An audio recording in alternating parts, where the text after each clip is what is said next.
All right, what's up, guys? This is Dean Wendel from Phenom Media, and I am here today. I'm excited. I'm with Barstool Sports, Jake Marsh.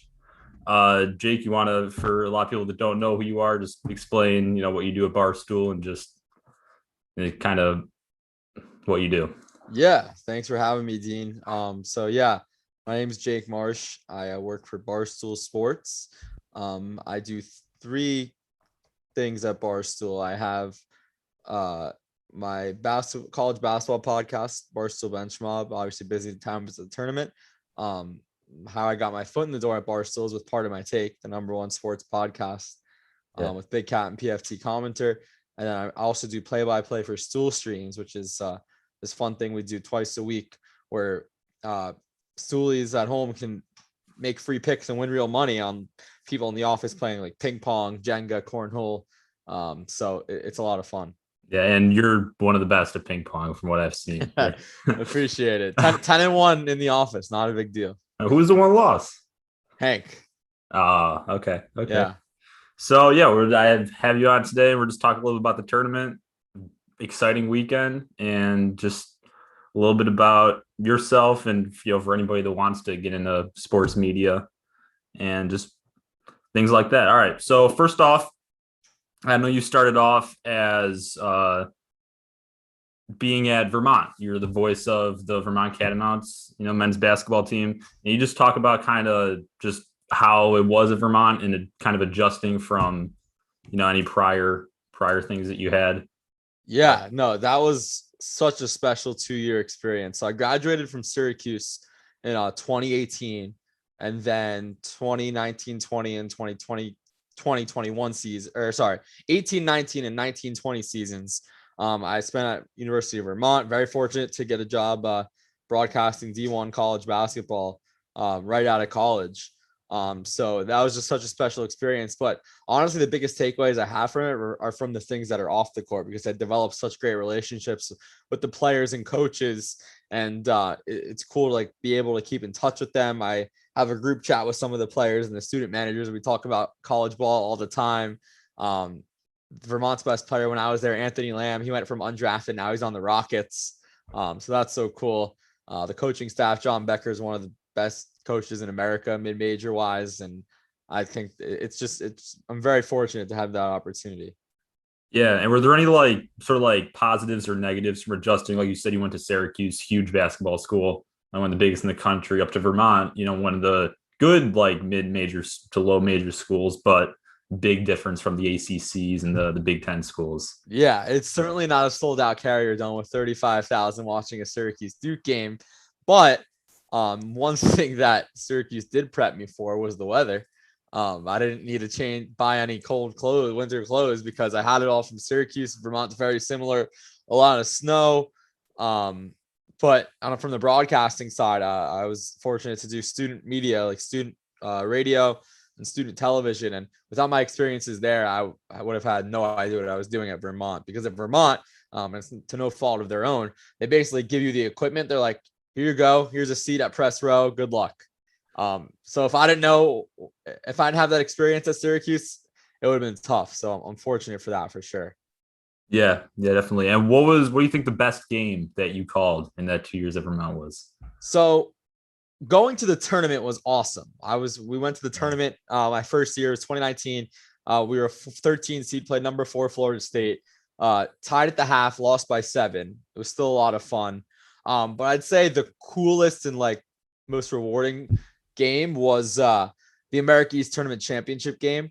It was against UMBC on Vermont's home floor. And the year before, UMBC had hit a buzzer beater to get into the tournament. That's how they beat Virginia. Vermont was the favorite in that game, but people don't realize that UMBC was an underdog just to get in the tournament before beating Virginia. So being able to broadcast that championship game with a sold out gym, and they allowed me to cut down the nets too.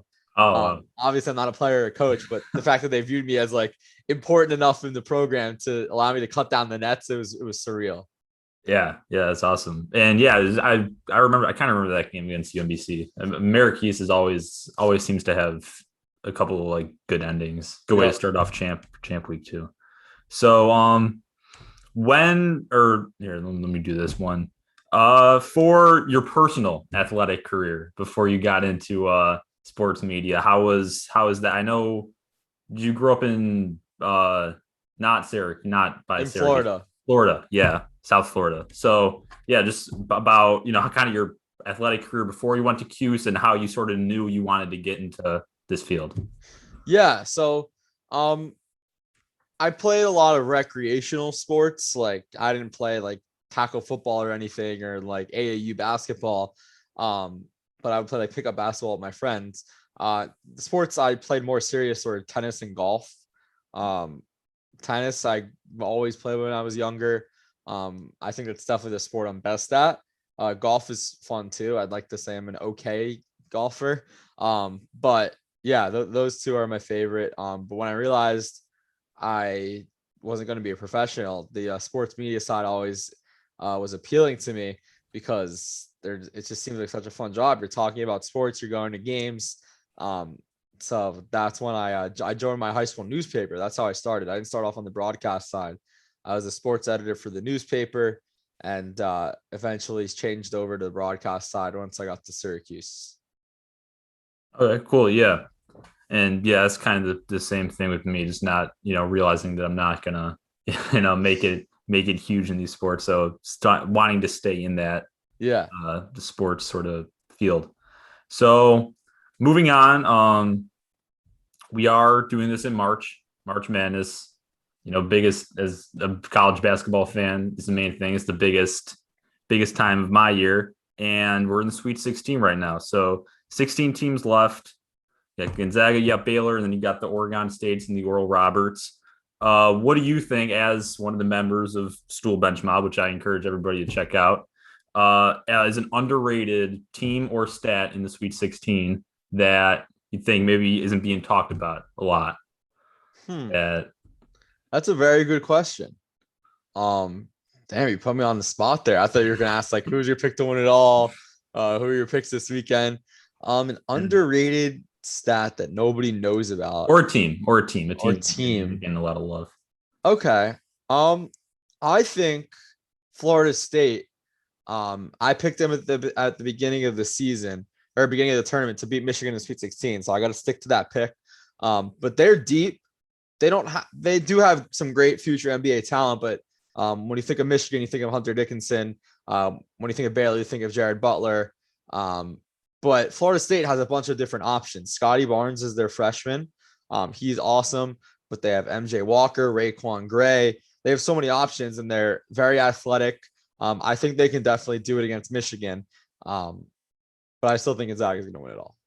Yeah, that's kind of my feeling too. And yeah, like I've said, Florida State a really like boomer bust team. It seems like, Mhm. and if they can get hot, they can get hot. Um, but yeah, I definitely think Florida State definitely beat Michigan, maybe get to the Final Four too. And then what's a Sweet 16 matchup you're excited for this weekend? So that Michigan FSU game is probably my favorite. It's the only Yeah, game that's considered chalk, right? Of 1 versus 4 yeah. or 3 versus 2 in the whole tournament in the Sweet 16. Um, but I think this Pac-12 game between USC and Oregon is going to be very good. They matched up once before. I think USC won by 14. But after what Oregon did to Iowa on Monday, they put up 95 points. Um, they have what it takes to beat USC, and USC with Evan Mobley, future NBA top pick. Yeah. He's incredible. I think the winner of that game can beat Gonzaga. I don't think they Okay. will, Okay. but I think it's possible. It's possible. Yeah. Well, you heard it here first, guys. Yeah. If it happens. Yeah, I could. Yeah. Oregon's definitely, I really like Chris Duarte, Yeah. RJ Yeah. Roa. Yeah, they have a lot of fun guys to watch too. So yeah. And so I just realized moving back to the, Barstool thing and your career, what was your path to getting into Barstool from, going from Vermont to all of a sudden, Barstool headquarters in Chicago and all this? Yeah. So we're in New York City right now. We were in Chicago for the first round of the tournament. Yeah. But the way I got my foot in the door was pretty much a lottery. So here's the backstory. It was the summer in between my 2 seasons at Vermont, so the summer of 2019. I'm from South Florida, so Vermont was only a seasonal drop. So I moved back to Florida after the tournament. Um, and my dad's from New York, so I'm a big Yankee fan. The Yankees were playing in Tampa, so I drove up from South Florida to Tampa to go see the Yankees, and I put on part of my take on the drive up. And then Big Cat PFT Hank, like, yeah, we need an intern for the summer. Email your resume to blah blah blah. So I pull over while my drive on the highway, and I just throw together on my phone. I already have my resume attached. I'm like, hey, my name's Jake. I'm a broadcaster. I'd love to talk to you guys about helping out this summer. Then Hank says, can you come in for an interview? I had already been planning to go to New York that weekend to go to the PGA tournament at Bethpage Black. I think I had to change my flight by like a day or so to make the interview. And then when I got to the interview, they're like, we think you could do a good job at being Darren Ravel's rival.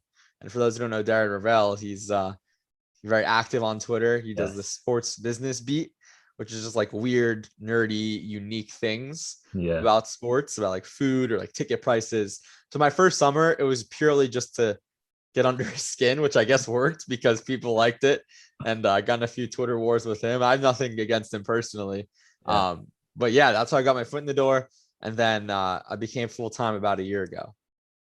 Yeah, that's great. And I don't know if that's common knowledge that, Barstool fans know. I'm not super sure about that, but that's a great, great story about how you got in there. And, because you're at Barstool, you get the ability to talk to a lot of big guys. I know Benchmod, you guys talked to Jordan Bohannon, I think Kate Cunningham and, a couple other huge guys. And, how, maybe walk me through a few like big names that you've talked to and just like, I guess sort of the experience of being at one of the, biggest companies in the US for sports and just how that is. Yeah. So for Benchmob, we've been fortunate to talk to the 3-1 seeds remaining. We've talked to a player on each of those teams. We talked to Corey Kispert on Gonzaga, Hunter Dickinson on Michigan, and Jared Butler on Baylor. We talked to some great head coaches too. We talked to Nate Oates on Alabama, Eric Musselman on Arkansas, Bob Huggins, West Virginia. So we've been very fortunate. The list goes on and on. So this is only our first season too. We're wrapping up. So we've been very lucky, and it's been a lot of fun. It's going to be very, it's going to stink when the season's over. It's going to be like, what's next? But I will say it'll be nice to have some time off too, because those 4 days in a row, they take a lot out of you, but they're amazing. I wouldn't want it any other way. Yeah. And speaking of that, I know you were in Chicago for, you and the whole Barstool crew for the first 4 days. And how was that? We getting to watch, with 20 or so Barstool employees, TVs all over the place. Definitely a unique experience. No, it's a lot of fun. When Dave and Big Cat have thousands of dollars on games, I just got to take a back seat and not do anything crazy. So it's all in good fun. Sometimes Big Cat will ask me to announce a live game of a close game. So yeah, it's a great time for sure. Yeah, and it sounds like March, you guys are having a great time, and yeah, it sounds like you guys are having a lot of fun, which I wouldn't expect anything less from Barstool employees. So that's one more thing. Pick to win Gonzaga. I know you said Gonzaga, but over who?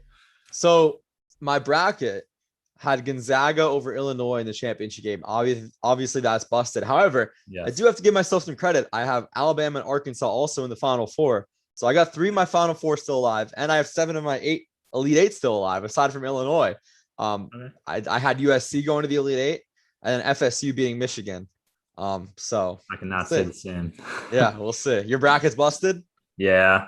I had Illinois over Gonzaga. So okay, champion out sort of blew up that whole thing. But for sure. I got a couple 1 seeds still, hoping to go chalk a little bit more, maybe give me a few more points. Mm-hmm. So yeah, that's all I got for today. Thank you so much for coming on again. And if you guys want more, you can follow Phenom Media Net on Twitter and Phenom Media on Instagram. So thank you so much for the time today, Jake, and have a good one. Yeah, thank you, Dean. Really appreciate it. Keep up the good work. I'm checking out your website right now. It seems like a lot of great stuff. So definitely keep that up.